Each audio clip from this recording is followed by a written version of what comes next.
chapter 5, arithmetic progressions.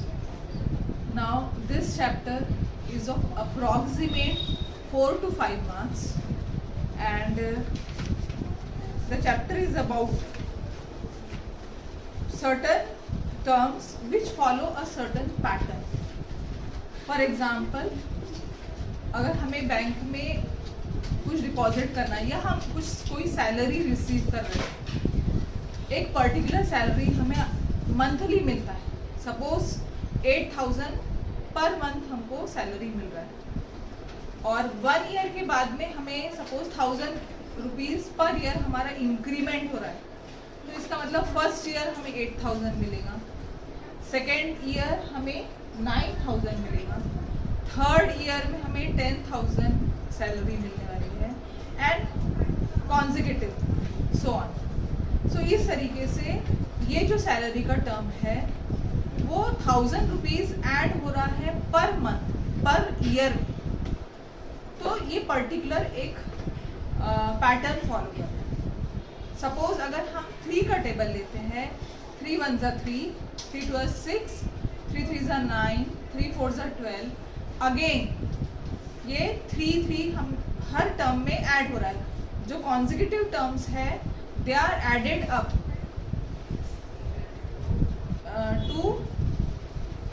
To become 6, then 9, then 12. That means 3 3 जो है first term में 3 add करें, 0 में 3 ऐड करें 3. ओके, 3 + 3 6, इस प्रकार से. ओके, नाउ अगर हम सपोज कोई सेविंग स्कीम है हमारी, और पहले के जो टर्म्स थे, पहले ज़माने के जो टर्म्स थे, उसमें कैसे था, 5 ईयर में हमारा इनकम जो है, अमाउंट जो है, प्रिंसिपल जो है वो डबल हो जाता है. जैसे अगर हमने प्रिंसिपल डाला 10,000, तो 5 साल के बाद में वो हो जाता था 20,000, और अगेन 5 साल के टर्म के बाद में 20 का 40 हो जाता था. इस तरीके से हमारा जो अमाउंट है, प्रिंसिपल है, वो डबल हो जाता है. तो वो भी एक सर्टन पैटर्न फॉलो करता है.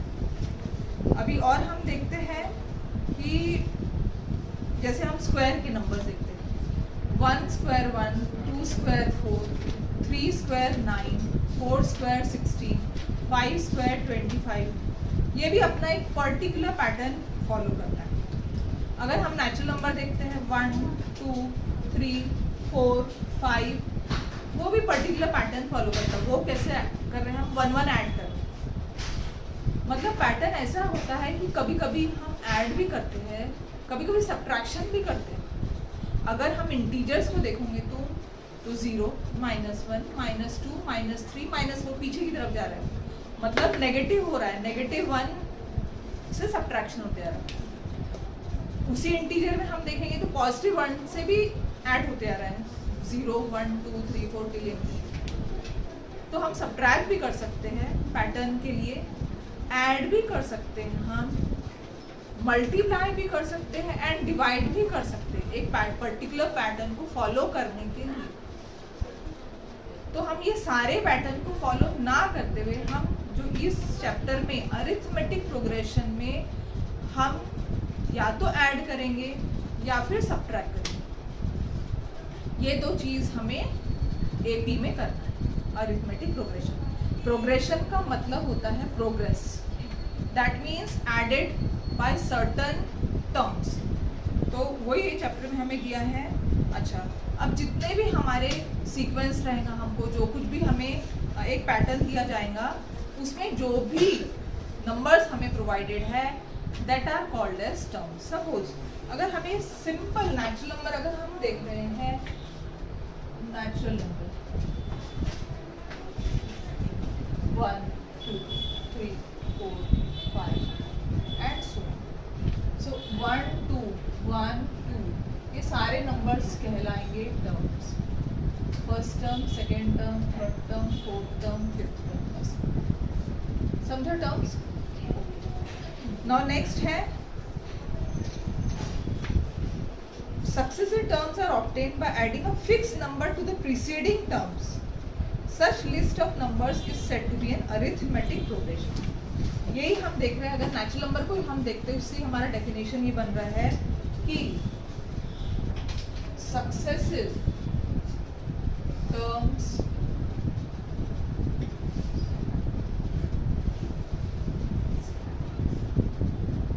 are obtained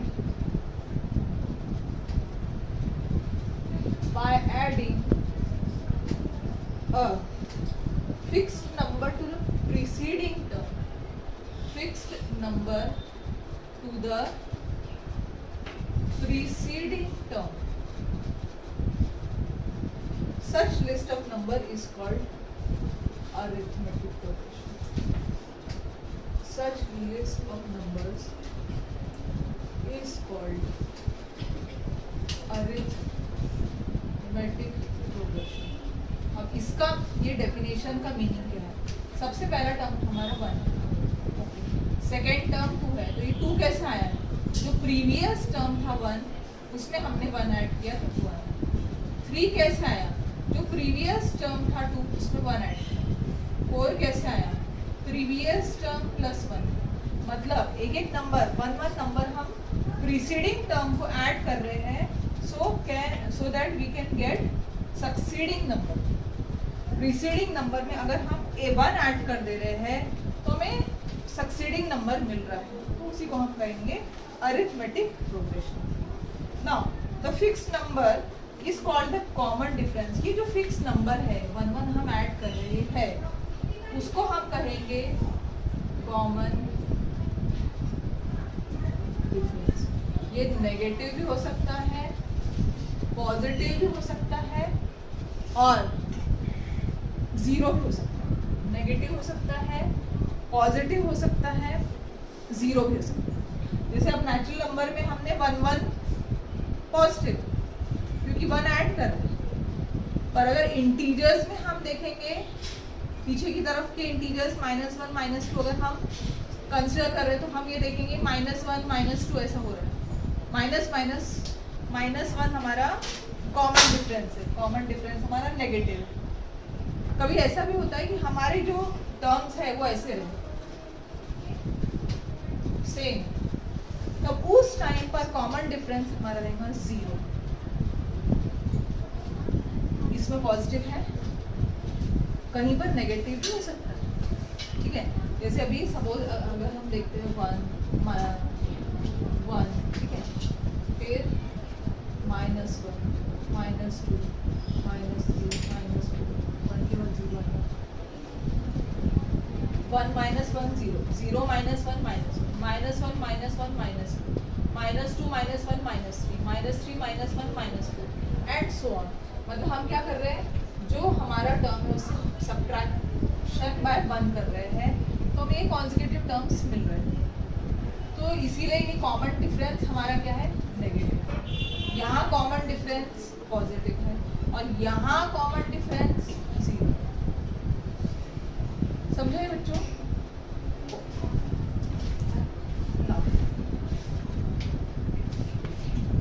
अच्छा, अब ये जो टर्म्स है, अब ये हम लिख रहे हैं 1 2 3 4 सो ऑन, ये लिखे 1 2 3 4 5 6, इसको ये टर्म्स है, इसको हम डिनोट करते हैं A1 A2 A3 and so.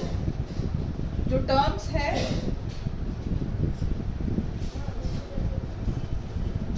है उसको हम डिनोट करते हैं A1 A2 A3 and so on.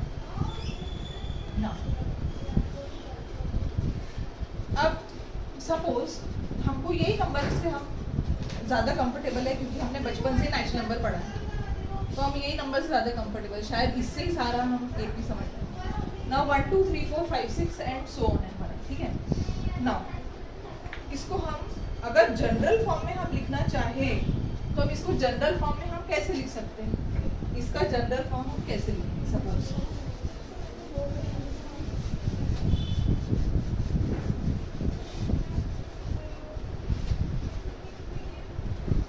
General form, इसका जनरल फॉर्म लिखते हैं a plus b a plus 2b, या एक लाइन पर लिख सकते हैं a plus b a plus 2b a plus 3d and so. This is the general form of a plus b, a plus 2d, a plus 3d type.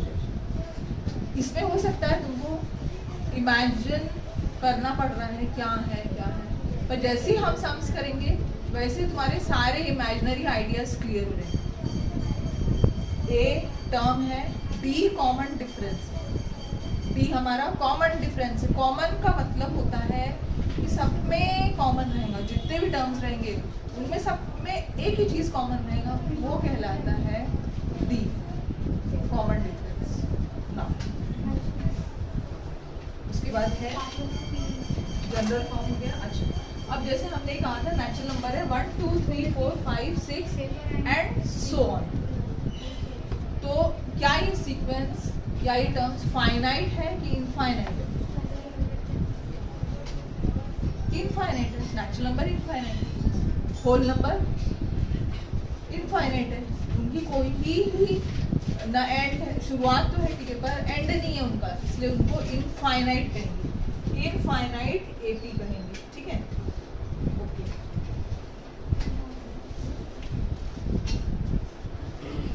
बस इतना ही है ये इंट्रोडक्शन। अब सीधा बनाते हैं एक्सरसाइज 5.1। इसका मीनिंग बताई थी मैं। ये वाला फर्स्ट वाला, nth term of an AP a plus d, a plus 2d, a plus 3d is a plus n minus 1d। इसका मतलब है अगर हमें nth टर्म निकालना है, किसी ने हमें कहा है कि 6th टर्म निकाल के देखो इस सीक्वेंस का, इस एपी का 6th टर्म निकाल के देखो, तो ये फॉर्मूला लगाएंगे nth टर्म के लिए। तो इसको हम an लिख सकते हैं, an is equal to a plus n minus 1। Now किसी ने हमें कहा है कि हमारे पास में ठीक है ये अमाउंट है, एक एपी में अमाउंट हमें मिल रहा है बैंक की तरफ से, आप हमें सम करके बताओ इनको। सम मीन्स एडिशन करके बताओ। तो हम एडिशन कैसे करेंगे? तो उसका फॉर्मूला है Sn is equal to n/2। Sn का मतलब होता है nth term, sum of nth term, s मतलब sum, Sn is equal to n/2 2a plus n minus 1b और Sn is equal to n/2 a plus n। अब ये क्या है? Sn मतलब sum of nth term is equal to n, n मतलब number of terms, 10 हो सकते हैं, 20 हो सकते हैं, 50 हो सकते हैं, 100 हो सकते हैं नंबर ऑफ टर्म्स।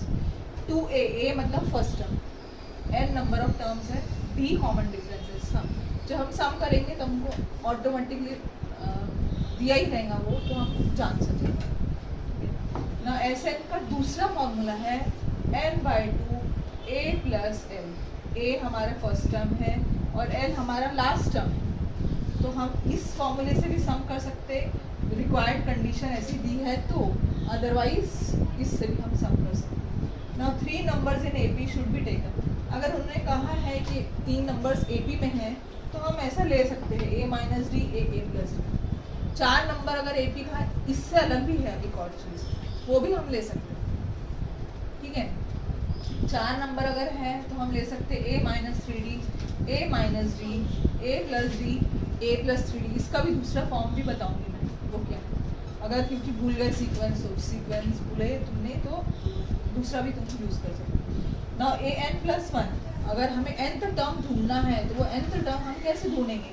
अगर हमें सीक्वेंस के टर्म्स दिए हैं और हमें nth टर्म ढूंढना है तो हम कैसे ढूंढेंगे? तो इसका फॉर्मूला है Sn प्लस 1 माइनस Sn। ये फॉर्मूला हम अप्लाई करेंगे। ये लिखो, situations does the list of numbers involved make an arithmetic progressions and why? Question ये है कि to tell whether the given progression is AP or not। AP है that means एक परफेक्ट सीक्वेंस फॉलो करने वाला, एक परफेक्ट पैटर्न फॉलो करने वाला है वो। ठीक है, now first question is the taxi fare after each kilometre when the fare is ₹15 for the first kilometer and ₹8 for each additional kilometer। पहला टैक्सी फेयर जो है 1 किलोमीटर के लिए 15 रुपये और बाद में हर किलोमीटर पर 8 रुपये बढ़ जा रहा है। तो क्या ये एपी है? उसके लिए हमें सबसे पहले पूरा वेरीफाई चेक करना पड़ेगा। सो फर्स्ट वाला solution A1 is equal to taxi fare for 1 kilometre कितना है 15 rupees. A2 taxi fare for 2 kilometre 15 रुपए तो है ही और एडिशनल 8 रुपीज में मतलब 23 रुपीज हुए। A3 taxi fare for 3 kilometre 23 plus 8 31 rupees. Then A4 taxi fare for 4 kilometre 31 plus 8 rupees 39 and so on.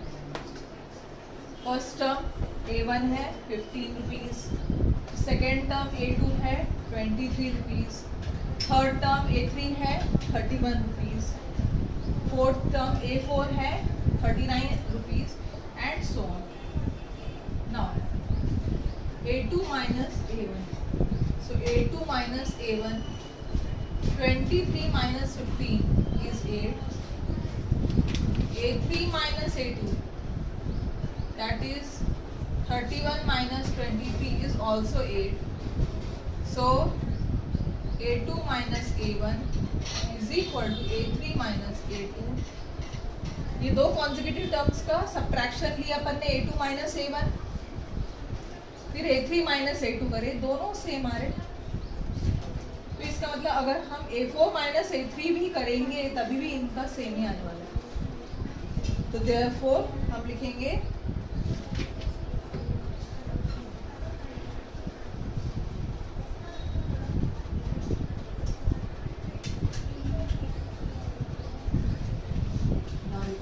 AK plus 1 minus AK is same everywhere, same everywhere.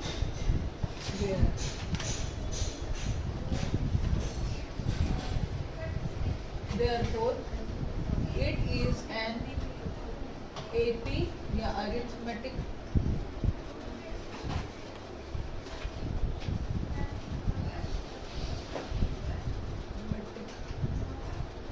progression. First term इसका है 15 rupees और common difference कितना है 8 with first term is equal to A1 is equal to 23 rupees and common difference is equal to D is equal to rupees 8।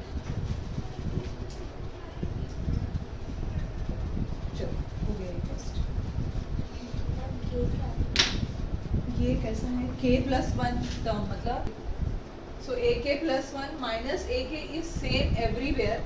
हर जगह पर जब हम कोई भी दो कॉन्जिक्यूटिव टर्म्स को सब्ट्रैक्ट कर रहे हैं तो सेम आ रहा है, इसीलिए कॉमन डिफरेंस हमारा 8 है एंड फर्स्ट टर्म हमारा 15। सो हम लिख रहे हैं it is an arithmetic progression with first term A1 is equal to rupees 15 and common difference is equal to rupees 4। Question 2 दिया है the amount of air present in a cylinder। एक vacuum pump है, उससे हम cylinder से gas निकाल रहे हैं और हर टाइम हम 1/4 ऑफ द रिमेनिंग एयर निकालते जा रहे हैं। हमें नहीं पता है कि उस सिलेंडर के अंदर कितना गैस भरा है, तो हम कहते हैं कि let the volume of gas be amount of gas, the amount of gas present is x unit. हमें नहीं पता है कितना गैस, तो हम कह रहे हैं कि let amount of gas present in the cylinder be x unit. Question 2 that amount of air present in a cylinder is x unit, कुछ भी नहीं दिया है, x unit कह रहे हैं, okay, which is equal to A1. x unit है मतलब स्टार्टिंग का सम जो हमारा शुरू होता है x यूनिट से शुरू हो रहा है, इसलिए उसको हम एक्सेप्ट करते हैं as A1 first term. Now next time क्या हो रहा है, amount of air present in the cylinder after one time removal of air by vacuum. Amount of air present in cylinder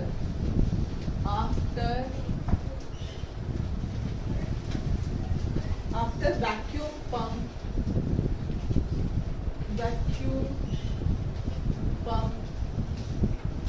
removes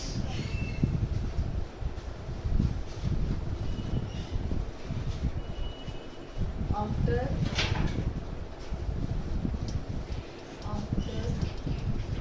one time removal by vacuum pump.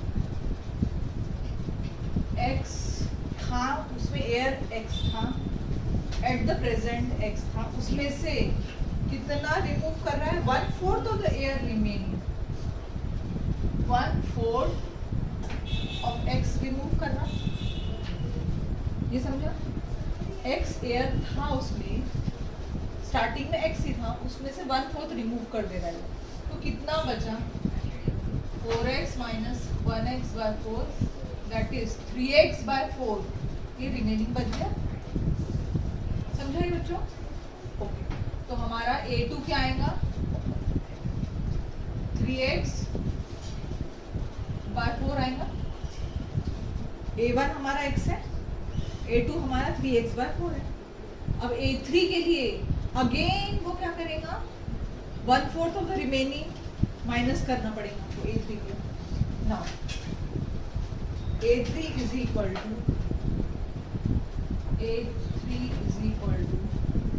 3x/4 minus 1/4 of remaining. अब जो हमारा cylinder है उसमें इतना air बचा है, उसमें से फिर 1/4 रिमूव कर रहे हैं, इसलिए 1/4 ऑफ 3x/4 कर रहे हैं. सो ये आएगा 3x/4 माइनस 3x/16. सॉल्व करेंगे इसको, डिनोमिनेटर को सेम कर देंगे, 4 4 16, सो 3 4 12. डिनोमिनेटर को सेम करेंगे तो हम 4 से भी मल्टीप्लाई करेंगे न्यूमरेटर में, सो 12x माइनस 3x/16, 9x/16. सो हमारा A3 की वैल्यू जो है 9x/69. A3, A4, A5, A6 ऐसा हम निकाल सकते हैं. A4 एक और निकाल सकते हैं. A4 is equal to 9x/4 minus 1/4 of 9x/4 which is equal to 9x/4 9x/16. Again denominator को 16 बनाना है, so multiply by 4, so this would be 36x minus 9x/16, that will be equal to 27x/16 and so on. अब हम क्या करेंगे, A2 minus A1 करेंगे and A3 minus A2 करेंगे. अगर दोनों डिफरेंस इक्वल आ रहे हैं तो हमारा AP ट्रू है. नाउ A2 माइनस A1, सो A2 कहीं मिस्टेक हो गई,